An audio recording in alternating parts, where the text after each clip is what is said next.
but it's for the city authorities, for the government to find a way of having these individuals gathered in some place to do their business there on a designated day or time, so that whoever drives there minimizes the risk of any other individual, because you'll have everybody driving through that lane. You can take your windows up. No, that's not enough. That's not enough. Yes. But a country that has been threatened by terrorism does not act like We might stop functioning if I get too jittery in here. No. It's not getting too jittery, because some of us actually do not have any fears at all, because we think they can find you everywhere you are. But we think that if the state has to put up smart mechanisms, they must be visible, they must be seen. Otherwise, some of these are looking quite artificial, you are going to say, and they are checking you so much. And this simply means that you are looking at places where government and big people go. Otherwise, if you are going to look for every single individual, so you must explain to people that on Friday we have a market at the roundabout near Mukwano. That one is known. On such and such a day we have such a market for individuals who are selling properties. An auction place for airtime? Not airtime. Airtime could be designated to petrol stations, so that it's known that the people who are going to petrol stations are thoroughly checked at the beginning, and then they go and proceed with their businesses all through the day. Otherwise, leaving this host of individuals, old and young, men and women on the streets, is itself a mockery of security. I would love to see that kind of city, the one that you would be on. Mr. Wasswa, is that practical? Of course, what the Honor is saying is a point. An organized city, of course, is better controlled and can. But is that what you want? But no, what I'm saying is this.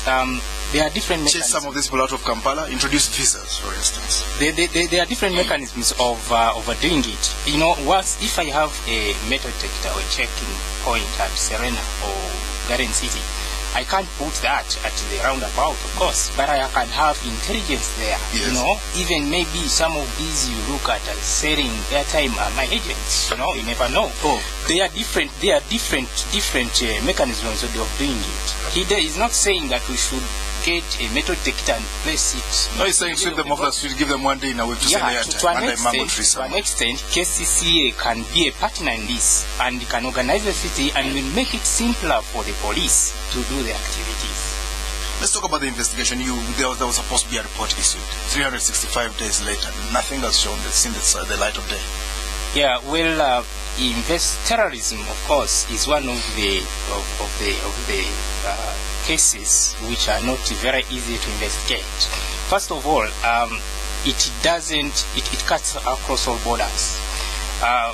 Okay, this was in the papers I mentioned it. For example, you saw in the papers they said the coordination was in Pakistan, the organization was in Somalia, the arranging bombs was somewhere else, then blast was in Uganda. So investigating such a case, of course, can't be done in a short time. However, the investigations are on. We all know that there are some suspects who are already in Luzira. You know, something is being done, and I believe the public is appreciative. So we don't need to wait for that report. It is coming. It should be coming very soon. As long as the investigations are finished, the report will be out. But we can't produce a report which is incomplete. All right. That's right. This is Spectrum on Radio, and tonight, remembering the July 11, 2010 bomb attacks in Kampala. What lessons have we learned to try and avert a similar catastrophe? We're going for a break. We'll be right back.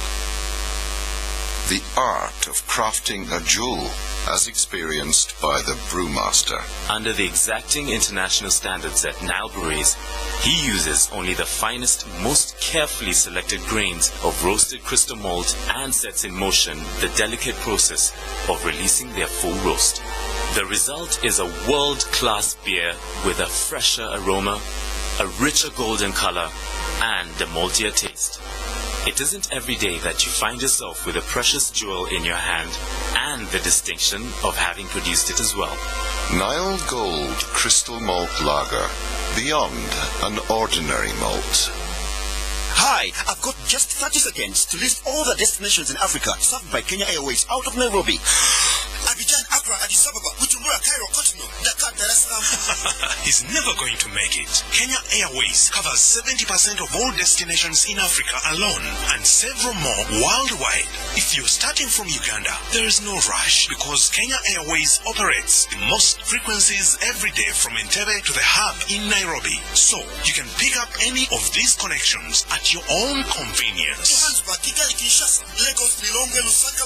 Kenya Airways, the pride of Africa. Sebo, time's up. Mauritius, Mombasa. Spectrum on Radio 1 FM 90 is brought to you by Stanbic Bank.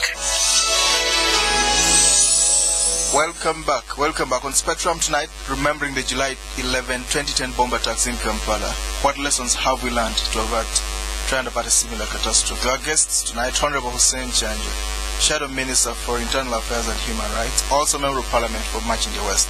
We also have Senior Police Officer, Assistant Superintendent of Police David Wasswa, who is the Acting Commissioner Electronic Countermeasures in the Directorate of Police, Counter Terrorism. You'll be able to call in later and ask questions. Let's first of all right now get some reactions that we were able to receive. Because security, it is not incumbent on the government alone. It's a partnership. To secure people, they must also be willing to be secured. Report, be careful, be mindful, be alert. You know, people walk around without even bothering. You don't even know what you have bypassed. You cannot recall the face. Just walking around as if it doesn't matter, but it matters a lot. When this had happened, they were vigilant in checking people. Now they have relaxed. We should not relax. And so our security should be vigilant all the time. We continue to see the same laxity in public places. Police should carry out a deliberate exercise of training public place owners. We need to instill security checks to be part and parcel of the whole lifestyle. It's not enough to issue a terror alerts only. Those are the views, some of the views that we got from you, dear listeners out there. Honorable Kyanjo, do you think we're doing enough work? Can you fill us in on some of the gathers to include? Well, as I classified some of the areas where we have to put extra attention.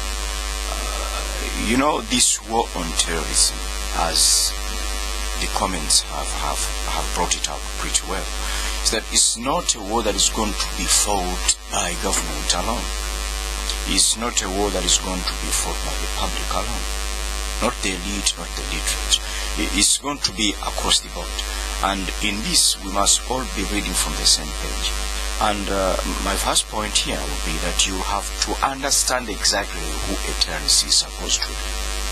Otherwise, if you informed individuals that this terrorist is an individual who does not care about the infliction of damage that is going to cause to everyone, okay?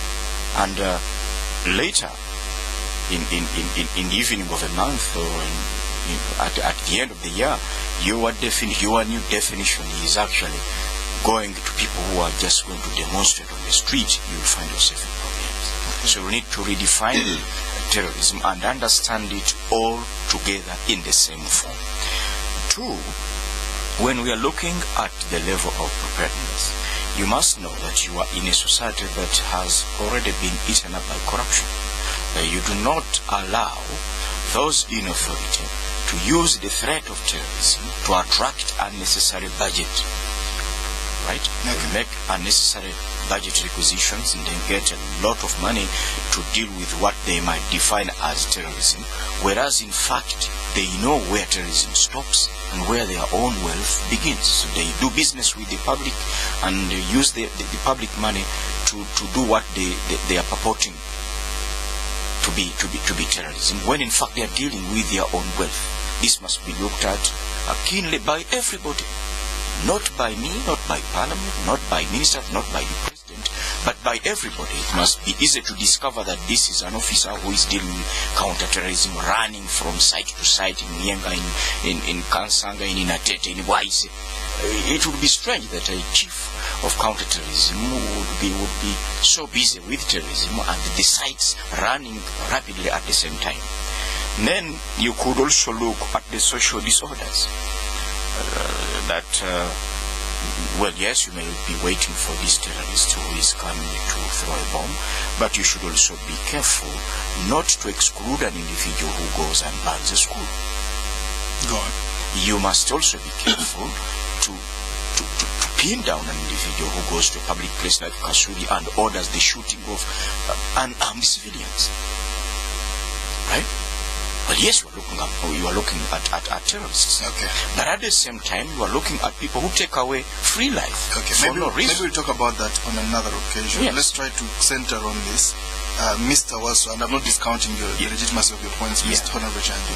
Mr. Wasswa, let's look at the Al-Shabaab issue that we're talking about, the terrorism cells. As the investigations went on, you told the country that Al-Shabaab was carrying out recruitment within the country and that some active terrorism cells have been set up in this very country. Have these been dealt with? Have you busted that? Well, our intelligence agencies are doing their best to do whatever it takes to go away to those places. However, on the recruitment, it is true. It is true. The Al-Shabaab are recruiting not only in this country but even in the region. And as you've seen on the suspects were arrested over the 7/11 attack. Some of them are Ugandans, and these people are recruited, trained, brought in here. We have information that these people are still being taken out, and some, sometimes the information we get is that they are getting back to the country. It is true, the threat is there, the Al-Shabaab is active, and they are pressing on to do their own, and these threats that we've been getting, for example, the threats in the campaign, the threats over towards the end of the year, they are real threats, but it is probably because maybe we were able to intercept some of these plans that they never, they never come to pass. Right. But it is true that the recruitment is here, the Al-Shabaab. In part, not entirely, but in part. In part. And they are doing a lot of activity around. Let's talk about public places. Do you go to hotels, schools, worship places and see if they actually have these, do you have standards that you set for public places? Or is it every man for himself? Yes, we've done a lot of that. That is all under the sensitization and awareness program that we have in the Directorate. We've moved to schools, to markets, everywhere. And we've encouraged.